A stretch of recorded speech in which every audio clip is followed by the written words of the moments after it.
Hello everybody and welcome to this new episode of Sartorial Talks. Hello Sonya, how do you do? Okay today. How are you doing? I'm doing very well. You know why? Because we're at home and at last we have our team back with us. We have Cosmos, he's coming from Greece. How do you do, Cosmos? Yeah, he says he's doing very well. We're so happy to be back with you, my friends. And today we're going to continue a podcast, which will be also a filmed podcast of something that we spoke about a long time ago. I think it was in November or December of 2019. But unfortunately, something difficult happened in this planet. There was, we can say today, Sonya, that there was a time before COVID. It seems like another era almost, and then we are still in the, I don't know if we're in the middle or at the end of it. At least in Europe, we are a little bit getting better now, but life has changed a lot for many people. And so today, instead of continuing reading this article, you remember the title of the article it was? I think it was How the Power Suit Lost Its Power. How the Power Suit Lost Its Power. I really like how good is your memory. Yeah, it's not always. Because you looked at the computer a little bit. Maybe. Yes. And so the baseline of this article was the suit was once the uniform of the powerful and a requirement for every man. Now, people mostly wear a suit when they are in trouble. I think this man was making a reference to what happened to Mark Zuckerberg when he had to go in front of the Congress. Or anybody who has to go in front of court. Most of the time, they're advised to wear a suit. Yes. And it was, I remember we were a little bit, not offended, but we were challenging this thought, which is kind of the thought of the vast majority saying that, dressing is for the older guys and it's a sign of wearing a tie and a suit. It's a sign, how do you say, hierarchy? Hierarchy, yes. It's a sign of a hierarchy for the... It was a message of that the only reason you would wear a suit is because you're forced to wear a suit. Exactly. That's what I took from it Exactly. Anyway. And at Sartorial Talks, since a long time,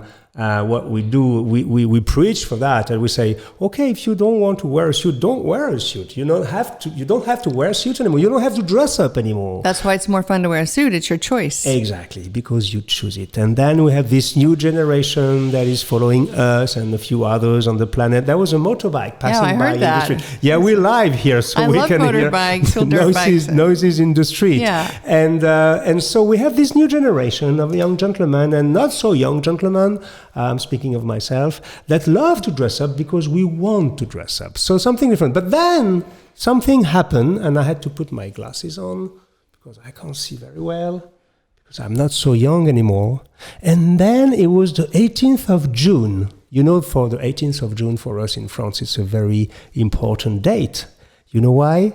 Because it was the General de Gaulle did his call from London to ask the French people to make a rebellion and to stand up against the Nazis. So the 18th of June, but this 18th of June for us was also a good surprise because, can you believe it, Sonya, in the Financial Times, a man called Robert Armstrong, I think he's the I don't think, he is the US finance editor, so it's an important writer.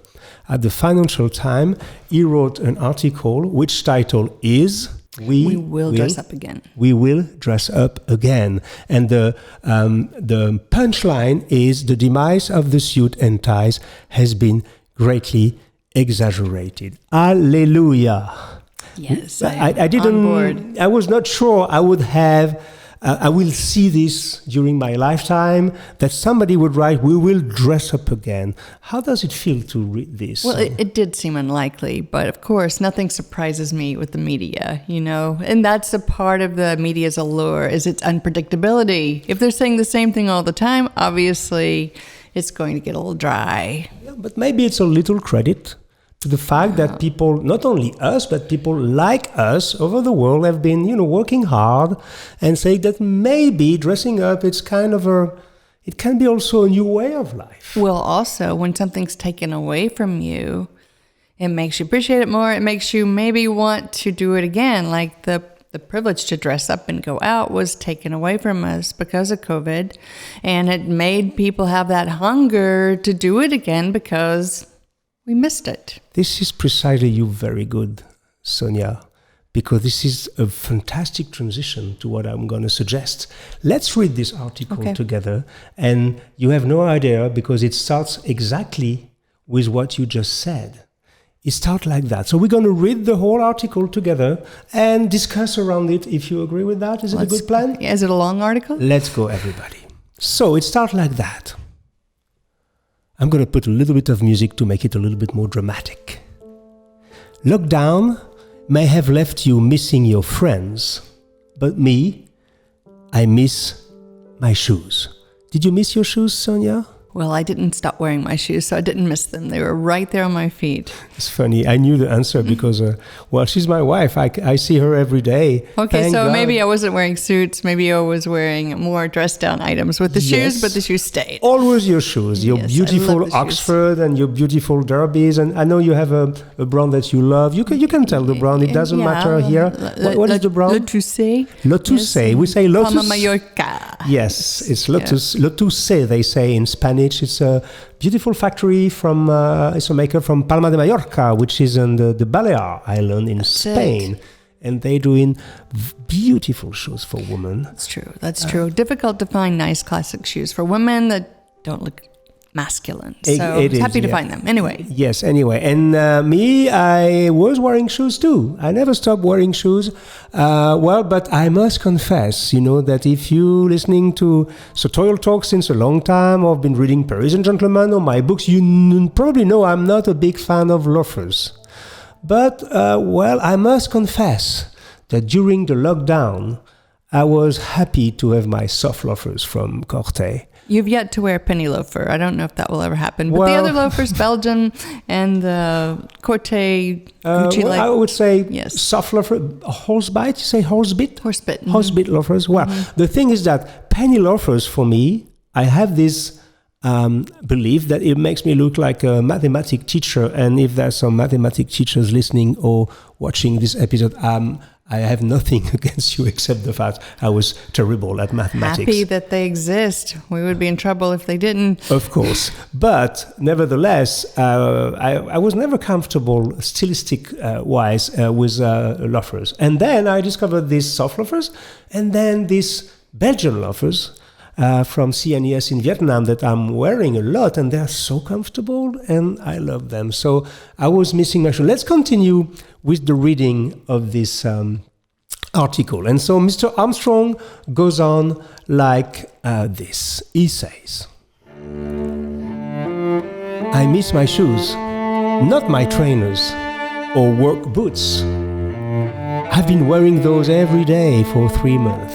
I miss real shoes, cordovan leather, wing-tipped brogues, weighing a solid 1.5 pounds a piece, black ankle boots in shiny calf leather. Do you think they really weighed 1.5 I don't know. I have this impulsion to go put our shoes on the scale. Yeah, I never. I don't know. I never asked myself the question. We don't know that. Silly. Well, actually, it is silly. Why won't we weigh our shoes? That's crazy. Yeah. Well, when we're gonna try and make the experience for that. And then he continues with something very interesting. He said, weirder still, I miss cleaning my shoes and the turpentine smell of the polish. And as you know, Sonya, I can relate to that because polishing my shoes is one of them. I do 2 things that I love to do is polishing my shoes and ironing my shirts.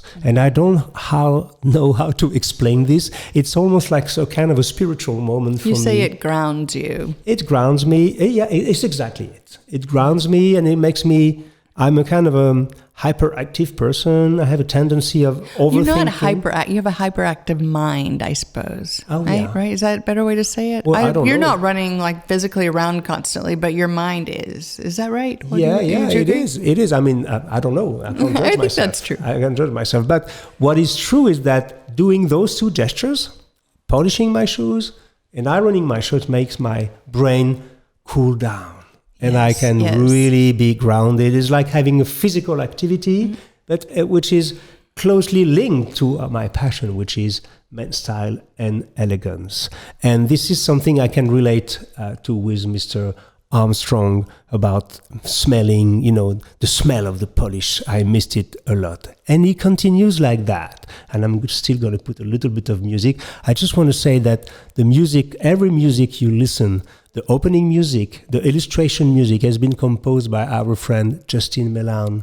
We're very lucky to have him. He's a famous film composer in Los Angeles, and he composed those beautiful tracks for us. So we feel so privileged. He came here and visited us, and he got turned on to Bourgogne wine. Yeah. So I think he's busy with his cellar right now. Now he's a fan of Pommard and Nuit Saint-Georges and the holy land of wine. Not easy to find in America, that's for sure. Well, not easy. Well, you can find them, but it's kind of expensive, actually. Anyway, let's continue with Mr. Armstrong. He says, I also miss my suits. I can't believe my eyes when I read something I said. I like to think they miss me too. And they droop despondently in a closet I don't visit anymore. Well, I have a question for you, Sonya. Let's imagine actually it's not a big imagination because it happened to us not long ago. We were quarantined in the house last month. And then imagine you can go outside today and you have to visit for the first time, you're free again. Which kind of outfit or which kind of suit would you choose? Well, since we're not in Australia, they're experiencing winter right now. In July, we are experiencing a very warm summer in some parts here. Mm-hmm. It's not so bad, but it is summer. So I only have 2 summer suits. So it would either be the Walker Slater wool linen silk blend, or I have a cotton suit from a small atelier in Italy. So one or the other. Well, the Walker Slater linen suit, we're going to show it because this is a visual podcast. So if you're listening to that in your car, you will not be able to see the suit. But if you're looking at that on YouTube, you're going to be able to see the suit. It's a wonderful suit, and I love Walker Slater. This is our friend from Edinburgh. Women ask me where to go. When they're starting out, I normally say Walker Slater in Edinburgh, and I think they have a shop in London, and they can be contacted for some online nice people. Paul Walker and Claire, very nice people, stellar customer service. And we're not doing advertisements here. We're just actually just speaking about our experience. It's just our friends. Yes, that's right. These are our friends, and they're doing a tremendous job. That's right. And for women, so far, it's probably among the best we've been finding. So far, I think you're right. Okay, and me, if I had to choose suits, I would go immediately for summer suits, of course. And I would go for my Mana suits. It's my double-breasted in tropical wool. I love this suit because it's extremely light. It's a mix of wool, linen, and cotton. And also I would go for my, of course, double-breasted in linen from Gigi Dal Cuore in Napoli. Beautiful double-breasted. I got some problem, me, with linen at the beginning because it was too much wrinkled for me. But I learn to... You couldn't iron a suit either. You can't iron a linen suit. So that was freaking you out a little bit. But then you got used to the charm of it, I guess. It is the charm. It is the charm. If you wear a linen suit, it's because it has charm. So let's continue reading Mr. Armstrong. I can't believe I read this. It's just almost like science fiction for me to read that. He says... Another absent smell, the slightly chemical whiff of pressed shirt back from the cleaner. Sorry, Mr. Armstrong, no, we don't. We never put our shirt to the cleaner. No, we use our washing machine. We use our washing machine. But not our dryer. No, you just hang your shirts and then you iron them yourself. You have to learn how to iron your shirt. I've seen a video from our friend Luca Rubinacci it's very good, actually. In Napoli, and he's very good at ironing. It is. Mentioned don't wash those shirts in hot water or they're going to get smaller, so be careful. Exactly. Don't give bad recommendations. We have to be careful. That's correct. Wash your shirt at 30 degrees. Tepid. Around 30 degrees. Specifically, this is very fine Egyptian cotton. But please, gentlemen, don't bother your wife to do your ironing. Iron your shirt yourself. You will see it's a kind of it's not degrading at all. It's uplifting thing, and I love and I really love it. So sorry, Mr. Armstrong, we don't put it to the dry cleaning, but I think it's more an American habit than the European habit. We don't have many dry cleaners. I think you're right. I think it is American. Unfortunately. So let's continue. And he says, I miss, God help me, wrestling cufflinks into those shirts in the morning Most of all, I'm looking forward to putting on a tie again after this miserable pandemic is over. You know what? Somebody saying, I can't wait putting a tie again. I have to put some music to celebrate this. Bravo. But I'm the one doing your cufflinks. This is incredible that a guy can say, Hallelujah, Mr. Armstrong, you are a hero. You're a hero of a whole generation. That you say to the people, I miss wearing a tie. I can't believe that. I'm so happy. Me too. The people who are putting forth the effort because they love it, I'm sure they're happy as well. Exactly. So, unfortunately, he continues. Uh-oh. Well, he says... I don't know what you're going to say. Well, he said, that puts me in the minority. It does. And it's probably true. It's probably true. Certainly my friends, whom I admit to missing a little too, his friends. He's a funny guy. I like the way he writes. He said, certainly my friends consider me an oddball. To them, shoe polish and ties and all the rest of the junk I long for is emblematic of a I don't know how to pronounce that. Hierarchical? How do you pronounce that? Hierarchical? Hierarchical. You caught me. I said it perfectly before. I know. Okay, this isn't fair. Hierarchical, whatever you call that. Uncomfortable. Of the hierarchy. So it's emblematic of hierarchy, uncomfortable and pretentious form of masculinity that is on its way out. So we're coming back. Say again? Sorry, I'm just teasing you. Keep going. So you see, even him, he said, well, I admit that my friends say, okay, you're a guy from the past and, it's all about being, the boss and this is an emblematic. But at least he's defending us. And he continues like that.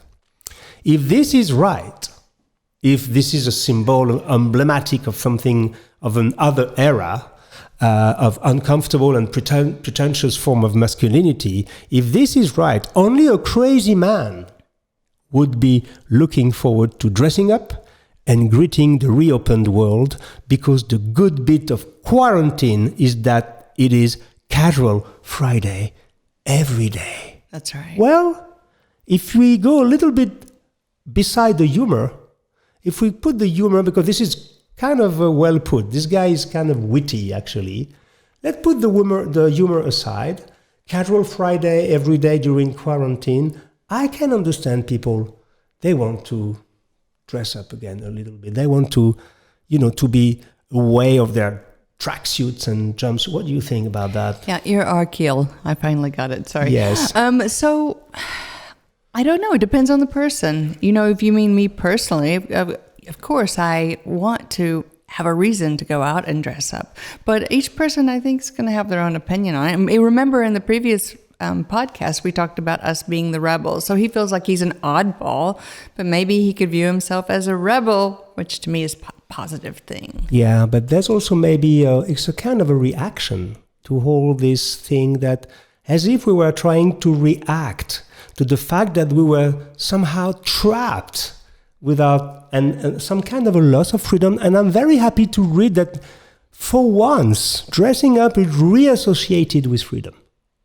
Before, it was specifically associated with a lack of freedom, right, because you absolutely. had to dress up and you had to wear a tie. But philosophically speaking, I think this guy is right that maybe it's some kind of a way to express that we're free again. And this is really, I can tell, music to my ears. And I'm going to put a little bit of music to celebrate that. Because, it's a very interesting point. Let's continue. He says... if this is right, so he said, only a crazy man would be looking forward to dressing up and greeting the reopened world, because the good bit of quarantine is that it is casual Friday every day. The last shackles of formality have been thrown off.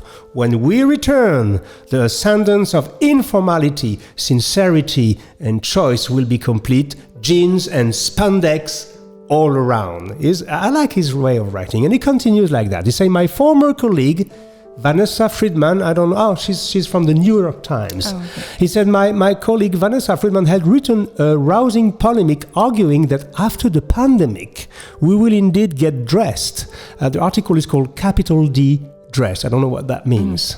And she said, we will get dressed again. This is because, just as in past crises, style will help us define how the crisis has changed us and how a new world will be made. Exactly what we just... She's speaking about women's dress. She's right? speaking mostly about this. But it clothes. it can also apply to men. Yes, clothes will do what clothes always do, which is symbolize a moment and give it a visual shape. It's kind of clever, this perspective. But he said, but I note with some despair, and you were just a little bit ahead of what he was saying, Sonya. As usual, you understand very fast. He said, but I note with some despair that all of Friedman's examples, historicals and otherwise, are drawn from women's wear. Maybe this was by design, she does not say. But I suspect it was because if she tried to include men in her argument, it would have been in danger of falling down. And he continues to say, men have steadily backed away from capital D dressing over the course of my lifetime, and the trend is set to accelerate in the post-pandemic era. The function of the suit and tie in 2020 is almost purely as a professional uniform, the domain of politicians, of lawyers, and middle management. Upper management now are required to drop the tie to communicate their openness and sincerity. So once again, we come back to this, well, honestly, between you and me, I'm going to use the word, this is ridiculous debate, that if you wear a tie and if you want to wear a tie, is not, I don't want to wear a tie. First of all, show me a politician which is well-dressed. Just give me one name. Obama? Yeah, Barack Obama. It was kind of, but he was a handsome man also.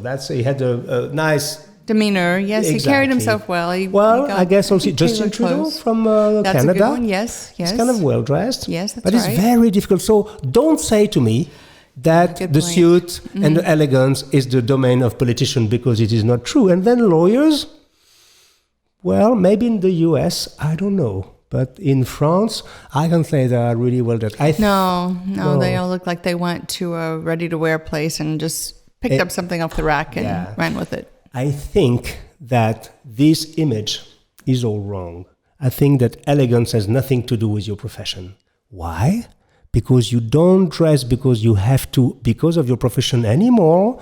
You dress up because you want to dress up. It's very difficult to explain to people. And now it doesn't matter if you're a doctor, if you're a lawyer, if you're an engineer, if you're a teacher, if you're a blue-collar worker, whatever you do, if you want to dress up, you can be elegant, whatever you do. That's true. And I think people have an idea. Each one of us has an idea of what a guy in a suit looks like. Yes. And there's suits, and then there's suits. Oh, yeah. And if you got suits in your head, you're not going to want to wear a suit. But if you have suits in your mind, I think that you might be tempted to try. Let's continue. You're absolutely right. Let's continue. And he says, who in America especially wears a suit for decorative purposes? Well, I do. Well, I'm not living in America, but... Decorative? Is that like an affectation? Maybe I don't understand the word decorative. I don't understand it either. Whatever.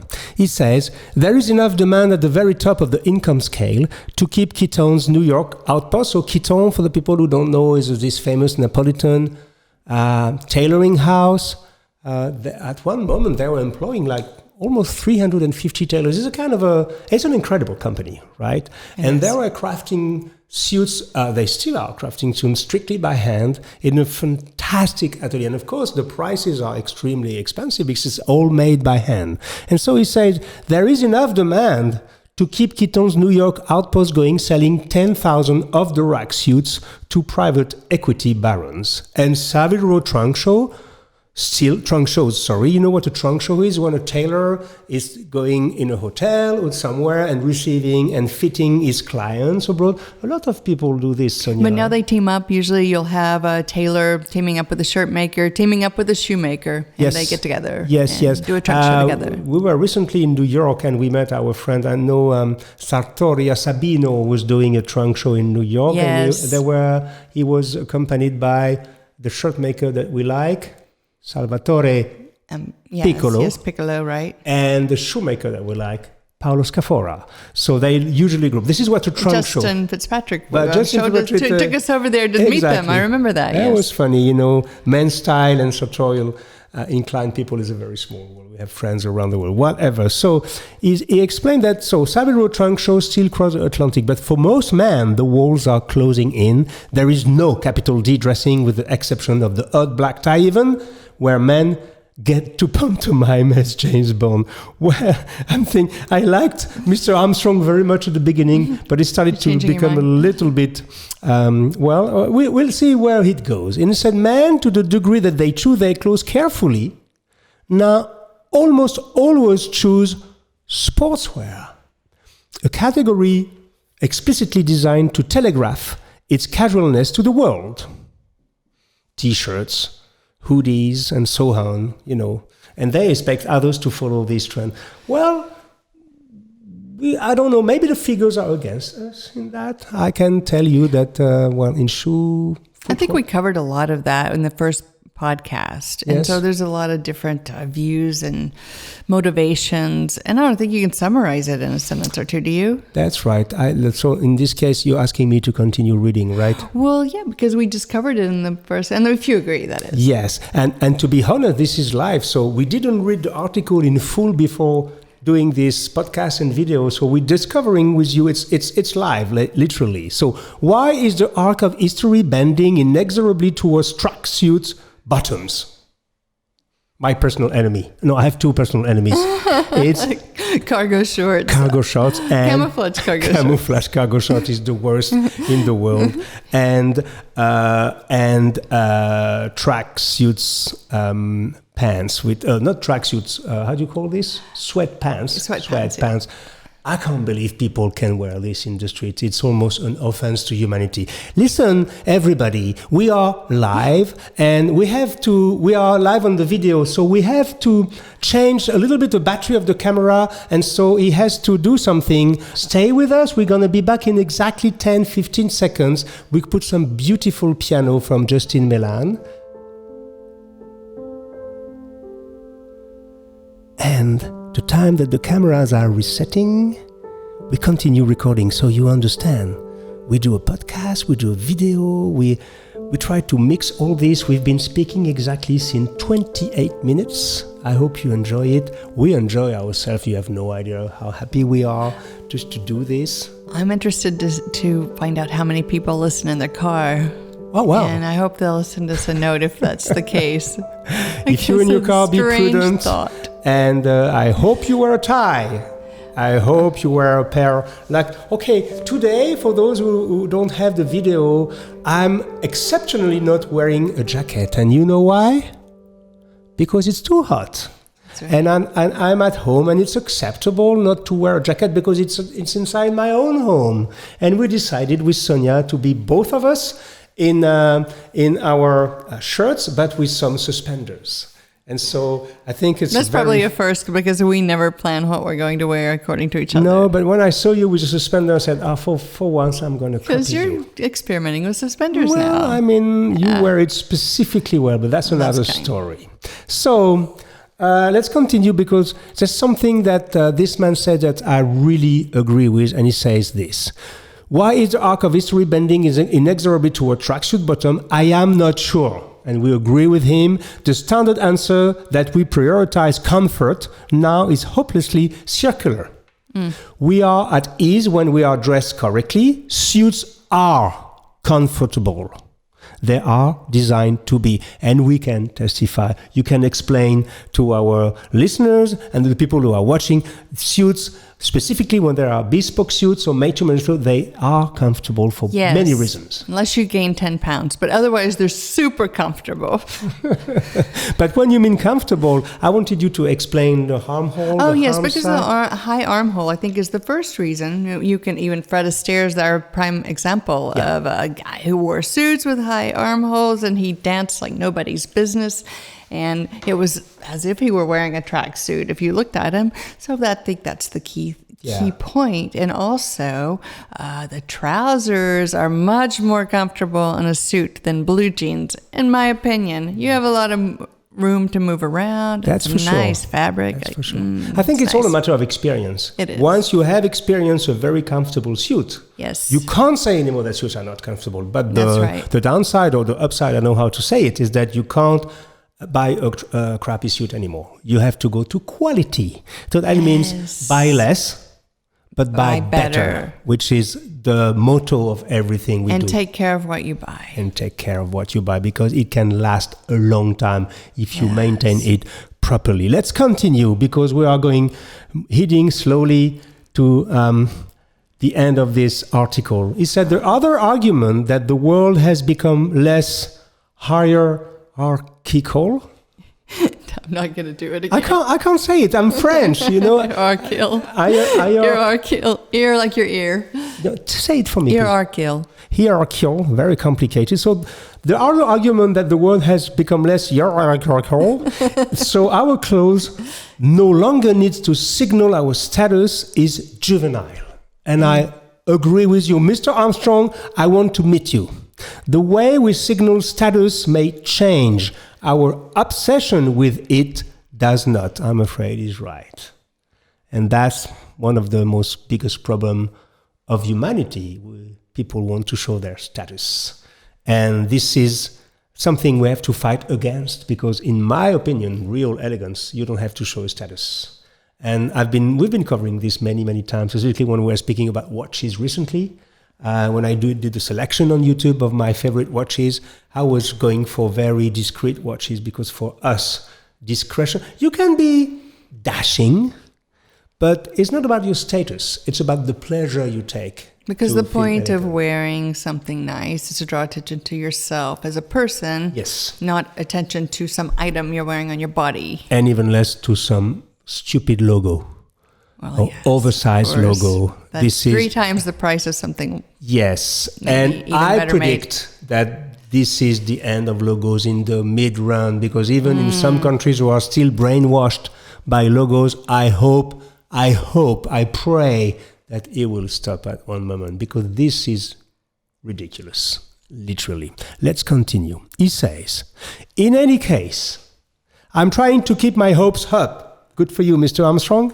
Capital D dressing for men. Generations on the wane might make a comeback in the post-pandemic world. I hope you are right, and we are working every day for that. Yes, Sonya, yes. We have so many young people who are writing to us, who are following us, who are thanking us. Not only us, people of our community, because being elegant changed their life, literally. Yes, I don't even think that people listening could even comprehend how many people write us and how many people tell us they love classic style. Once they tried it, they want to keep going, and it's an addictive practice that's changed their lives, and it's surprised me. Yeah. And not only they like it for themselves, but they receive a lot of compliments, even from their mother, from their family, from their girlfriend. So it's it's almost a paradox, but this, Mr. Armstrong, give us a little bit more, even more energy to continue preaching for a more elegant world. That's true. And just one last thing. I mean, when I talk about these letters,